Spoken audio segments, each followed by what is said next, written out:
வணக்கம். இன்னைக்கு நம்ம என்ன பார்க்க போறோம் அப்படின்னு பார்த்தீங்கன்னா, ஒருத்தங்க வந்து மயக்கம் போட்டு விழுறாங்க அப்படின்னா, நம்ம எல்லாத்துக்குமே பதட்டமாகும்.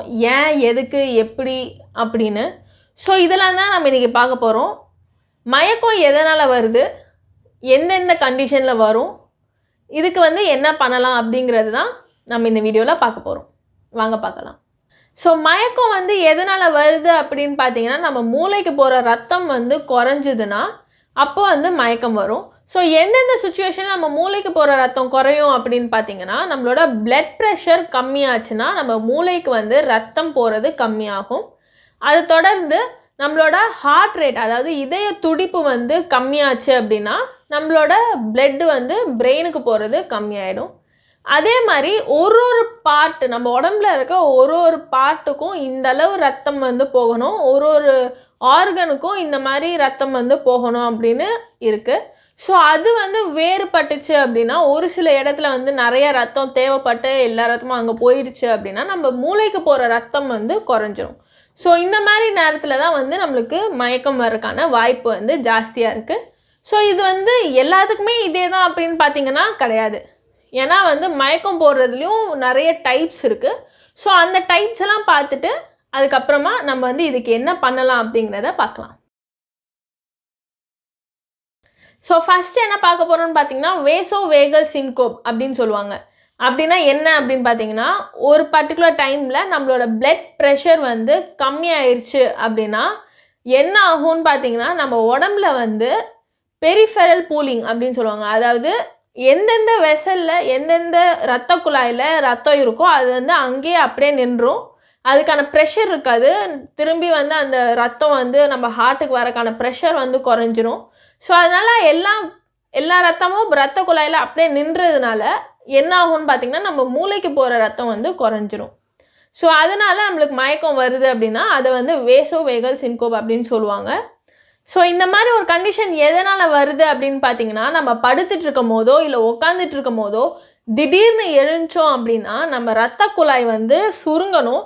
பட் சுருங்காமல் அதே அளவில் இருந்தது அப்படின்னா நம்ம ரத்தம் வந்து மேல் நோக்கி வராமல் கீழே நின்றுடும். ஸோ காலோட வந்து ரத்தம் நின்றதுனால நம்ம பிரெயினுக்கு போக வேண்டிய ரத்தம் வந்து குறைஞ்சிரும். ஸோ அதனால் அந்த மாதிரி சுச்சுவேஷனில் இந்த மாதிரி ஒரு மயக்க நிலை வந்து வர்றதுக்கான வாய்ப்பு வந்து அதிகமாக இருக்குது.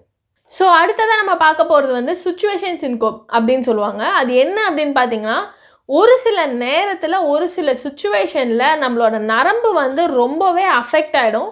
ஸோ அந்த மாதிரி அஃபெக்ட் ஆகும்போது நமக்கு வந்து ஒரு மயக்க நிலை வரும். ஸோ அதுதான் வந்து சுச்சுவேஷன் சின்கோப் அப்படின்னு சொல்லுவாங்க. ஸோ எந்தெந்த சுச்சுவேஷனில் வந்து நம்மளுக்கு இந்த மாதிரி மயக்க நிலை வரும் அப்படின்னு பார்த்தீங்கன்னா, நம்ம வந்து பாடி வந்து டீஹைட்ரேட் ஆகும்போது, இல்லைனா வந்து ஒரு ஜாஸ்தியான எமோஷ்னல் ஸ்ட்ரெஸ் இருக்கும்போது, அதாவது அதிகமாக வந்து ஃபுல் டே அழுதுகிட்டே இருக்க மாதிரி, இல்லைனா ஓவராக வந்து கவலைப்பட்டுட்டே இருக்க மாதிரி, இல்லைனா ரொம்ப கோவத்தில் இருந்தோன்னா, அதே மாதிரி ரொம்ப பயந்துட்டோம் அப்படின்னா, அதே மாதிரி காலையிலேருந்து நைட் வரைக்கும் சாப்பிடாம இருந்தோம் அப்படின்னா அந்த பசியில் வந்து நமக்கு மயக்கம் வரும். அதே மாதிரி ட்ரிங்க் பண்ணோன்னா கண்டிப்பாக மயக்கம் வரும். ஸோ இந்த மாதிரி கண்டிஷனில், ஒரு பர்டிகுலர் கண்டிஷனில் நம்ம வந்து நம்மளோட எல்லையை தாண்டி நம்ம ஒரு விஷயத்துக்கு வந்து கவலைப்படும் போதோ இல்லை ஸ்ட்ரெஸ் பண்ணும் போதோ நமக்கு வந்து ஒரு விதமான ஒரு மயக்கம் வரும். ஸோ இதுதான் வந்து ஒரு சுச்சுவேஷனல் சின்கோப் அப்படின்னு சொல்லுவாங்க. ஸோ அடுத்ததாக நம்ம என்ன பார்க்க போகிறோம் அப்படின்னு பார்த்தீங்கன்னா, போஸ்டரல் சின்கோப். அதாவது நான் ஃபஸ்ட்டு சொன்ன மாதிரி உட்காந்துட்ருக்கோம் இல்லை படுத்துட்ருக்கோம். ஸோ டக்குன்னு நம்ம எழுந்திரிக்கும் போது, டக்குன்னு நம்ம வந்து திரும்பும்போது, நம்ம ஒரு டேர்ன் பண்ணுறோம், ஒரு ஆக்ஷன் பண்ணுறோம். அது வந்து டக்குன்னு நம்ம பண்ணும்போது அப்போ வந்து நம்மளோட பிளட் ப்ரெஷர் வந்து டக்குன்னு லோ ஆகும். ஸோ அது ட்ராப் ஆகும்போது நமக்கு வந்து மயக்க நிலை வரும்.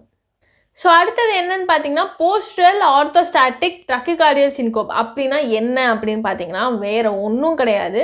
நம்மளோட ஹார்ட் பீட் வந்து ஃபாஸ்ட்டாக அடிக்கும்போது என்ன ஆகும்னு பார்த்தீங்கன்னா, இப்போ நம்ம வந்து இப்படி பிடிச்சி இப்படி விட்டோன்னா இங்கே இருக்க ஒரு பார்ட்டிக்கிள் வந்து இங்கே வரும். ஸோ இது வந்து நார்மலான ஒரு ஃபார்முலா. ஸோ அது அந்த மாதிரி நேரத்தில் இப்படி பிடிச்சி விடுறது வந்து ஃபாஸ்ட்டாக இருந்துச்சு அப்படின்னா இங்கே கீழே இருக்க ஒரு பொருள் வந்து மேலே போகாது. ஸோ அதனால் வந்துட்டு என்ன ஆகும்னு பார்த்தீங்கன்னா, பிளட்டு வந்து அங்கேயே தங்கிடும். இப்படி ஃபாஸ்ட்டாக நம்ம ஹார்ட் பீட் ஆகிட்டே இருந்ததுன்னா நம்ம பிளட்டு எப்படி வெளியே வரும்? ஸோ அதனால எப்படி பிளட் சர்க்குலேட் ஆகும்? ஸோ அதனால் நம்ம பிரெயினுக்கு போகிற பிளட் வந்து குறைஞ்சிரும். ஸோ அதனால் வந்துட்டு நம்மளுக்கு வந்து மயக்கம் வந்துச்சு அப்படின்னா அது வந்து இதுதான காரணம் தான். ஸோ நான் இப்போ சொன்ன எல்லா டைப்புமே வந்து நம்மளுக்கு வந்து பாடியில் எந்த ஒரு டிசீஸோ இல்லை எந்த ஒரு வியாதியும் இல்லாமல் இருக்கும்போது மயக்கம் வந்துச்சு அப்படின்னா இதெல்லாம் ரீசனாக இருக்கும். ஸோ நம்மளுக்கு வந்து ஒரு ஹார்ட் ப்ராப்ளம் ஆல்ரெடி இருக்குது, இல்லை நரம்பில் பிரச்சனை இருக்குது அப்படின்னா அப்போது அவங்களுக்கு வர வந்து ஒரு மயக்கம் வந்து அதோட காரணமாக இருக்கும். இப்போ ஹார்ட்டில் ப்ராப்ளம் இருந்து நம்மளுக்கு வந்து மயக்கம் வந்துச்சு அப்படின்னா அது வந்து கார்டியாக் சின்கோப் அப்படின்னு சொல்லுவாங்க. ஸோ அதே வந்து நரம்பில் ஒரு ப்ராப்ளம் இருந்து நம்மளுக்கு வந்து மயக்கம் வந்துச்சு அப்படின்னா அது வந்து நியூரோலாஜிக்கல் சின்கோப் அப்படின்னு சொல்லுவாங்க. மயக்கங்கிறது இவங்களுக்கு தான் வரணும், இவங்களுக்கு வரக்கூடாது அப்படின்னு எதுவுமே கிடையாது. நம்ம உடம்புல பிரச்சனை இருக்கோ இல்லையோ, நம்ம வந்து ஒரு கேர்ளாக இருக்கோமோ பாயாக இருக்கோமோ இதில் எந்த ஒரு டிஃப்ரென்ஸுமே கிடையாது. எல்லாத்துக்குமே ஏதாவது ஒரு சுச்சுவேஷனில் மயக்கம் வரும். ஸோ ஒரு பொண்ணுக்கு பார்த்தீங்கன்னா 3.5% சான்சஸ் இருக்குது மயக்கம் வர்றதுக்கு. ஸோ அதே ஒரு பையனுக்கு பார்த்தீங்கன்னா 3% சான்சஸ் இருக்குது மயக்கம் வர்றதுக்கு. பிரச்சனை இருக்கோ இல்லையோ மயக்கம் வரக்கான வாய்ப்புகள் வந்து இருக்குது. இப்போ மயக்கம் வர்றதுக்கு முன்னாடி என்னென்ன சிம்டம்ஸ் அது காட்டும் அப்படின்னு பார்த்தீங்கன்னா, நம்ம கண் வந்து இருண்டு போன மாதிரி ஆகிடும். ஒரு நிமிஷம் எதுவுமே தெரியாது நமக்கு. கண் இருட்டிருச்சு அப்படின்னு சொல்லுவாங்க இல்லைங்களா, அந்த மாதிரி ஆகிடும். அதே மாதிரி தலை சுற்ற ஆரம்பிச்சிரும். ஒரு ஸ்டெபிலிட்டி இருக்காது. நம்ம நடக்கும் போதோ இல்லை நிற்கும் போதோ ஒரு ஸ்டெபிலிட்டி இருக்காது. நமக்கு வந்து ஏதாவது பிடிச்சிக்கணும் போல் அப்படின்னு இருக்கும். அதே மாதிரி தலைவலி வரும். அதே மாதிரி இந்த மயக்கம் வந்து எப்போ நிறைய வரும் அப்படின்னு பார்த்தீங்கன்னா, நம்ம வந்து ஒரு நாள் ஃபுல்லாக சாப்பிடாம ஒரு நேரம் சாப்பிட்டோம் அப்படின்னா அந்த மாதிரி நேரத்தில் வந்து டக்குன்னு மயக்கம் வரக்கான வாய்ப்புகள் வந்து இருக்குது. மயக்கம் வருது அப்படின்னு நம்மளே தெரிஞ்சுக்கும் போது என்ன பண்ணணும் அப்படின்னா, டக்குன்னு பக்கத்தில் வந்து எந்த ஒரு சேர் இருக்கோ இல்லை பெட் இருக்கோ உட்காந்துக்கணும், இல்லைனா படுத்துக்கணும். ஸோ படுத்துட்டோம் அப்படின்னா நம்ம படுக்கும்போது நம்மளோட வந்து பிளட் வந்து மேல் நோக்கி வரும். ஸோ அதனால் நம்ம பிரெயினுக்கு வந்து சர்க்குலேஷன் மறுபடியும் வர ஆரம்பிக்கும். அதனால் நம்மளுக்கு வந்து மறுபடியும் நம்ம வந்து மயக்கம் போடாமல் அதுக்கு முன்னாடியே நம்ம வந்து தவிர்க்க முடியும். உட்காந்தோம்னா கூடயுமே நம்மளுக்கு வந்து மயக்கம் வராமல் தவிர்க்க முடியும். ஸோ மயக்கம் வர மாதிரி இருந்தால் என்ன பண்ணணும் அப்படின்னு பார்த்தோம். ஸோ இப்போ மயக்கம் வந்தவங்களுக்கு என்ன பண்ணணும் அப்படின்னு பார்த்தீங்கன்னா, அவங்கள படுக்க வச்சு நம்ம கால் பகுதியை வந்து மேல் நோக்கி வச்சோம் அப்படின்னா அப்போ வந்து மேலே இருக்க ரத்தம் வந்து நம்மளோட சர்க்குலேஷன் வந்து பிரெயினுக்கு வரும். ஸோ அதனால் அவங்களுக்கு வந்து மறுபடியும் பழைய நிலைமைக்கு வர ஆரம்பிப்பாங்க. அப்படி இல்லை அப்படின்னா நம்ம வேகமாக வந்து தண்ணியை ஸ்ப்ளாஷ் பண்ணும்போது, அவங்க மூஞ்சில் வந்து தண்ணியை வந்து ஸ்ப்ளாஷ் பண்ணி விடும் போதோ இல்லை அவங்க கன்னத்தில் வந்து ஃபாஸ்ட்டாக அரையும் போதோ அவங்களுக்கு வந்து மறுபடியும் சர்க்குலேஷன் வந்து ஜாஸ்தி ஆகும் பிரெயினுக்கு. ஸோ அதனால் மறுபடியும் அவங்க வந்து பழைய நிலைமைக்கு வரக்கான வாய்ப்பு வந்து இருக்குது. இப்போ மயக்கம் அடைஞ்சவங்களுக்கு கன்னத்தில் அரைகிறதுனாலையோ இல்லை மூஞ்சில் வந்து தண்ணி தெளிக்கிறதுனாலையோ எப்படி அவங்களுக்கு வந்து மறுபடியும் கான்ஷியஸ்னஸ் வருது அப்படின்னு பார்த்தீங்கன்னா, நம்ம அரைகிறதுனாலையோ இல்லை தண்ணி அடிக்கிறதுனாலையோ அதோட ஃபோர்ஸ் வந்து நம்மளோட ஹார்ட்டுக்கு வந்து ஒரு ரெஸ்பான்ஸ் அனுப்புது.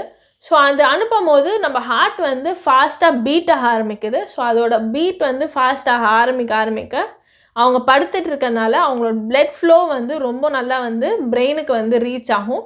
ஸோ டக்குன்னு அவங்க ரியாக்ட் பண்ணுவாங்க. ரியாக்ட் ஆகும்போது அவங்க எழுந்திருவாங்க. ஸோ உங்களுக்கு இந்த வீடியோ பிடிச்சதுன்னா லைக் பண்ணுங்கள், ஷேர் பண்ணுங்கள் அண்ட் மறக்காமல் இந்த சேனலுக்கு சப்ஸ்கிரைப் பண்ணுங்கள். இன்னும் நிறைய வீடியோஸ் உங்களுக்காக காத்துட்ருக்கு.